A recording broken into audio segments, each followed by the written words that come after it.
ঘাটে আছি, সেখানে বোয়াল মাছ ধরা পড়ছে। ঘুপসি নদীতে আছি আমরা। যাই হোক, দেখা যাক এবার থেকে কোনো বোয়াল পড়ে কিনা ধরা। আরে বড় একটি বোয়াল ধরা পড়েছে।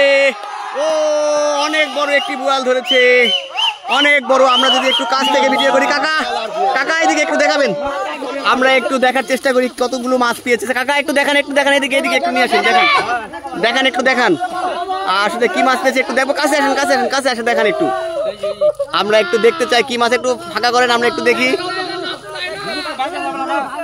একটু একটু থামেন থামেন থামেন, কাকা কাকা দেখান দেখান দেখান দেখান দেখান, আমরা একটু দেখানোর চেষ্টা করছি অনেক কষ্ট করে। ঢাকলা খোলেন, দিকে আসেন। আচ্ছা, আমরা অনেকগুলো বোয়াল ধরা পড়েছে, অনেকগুলো বোয়াল ধরা পড়েছে আসলে জালে, বড় বড় বোয়াল ধরা পড়েছে। চমৎকার দৃশ্য আমরা দেখতে পাচ্ছি এই নদীতে। একটা বোয়াল নিয়ে আসছে আমাদের এক ছোট ভাই। দেখি দেখি, দেখা দেখা, ক্যামেরায় ক্যামেরায় ক্যামেরায়।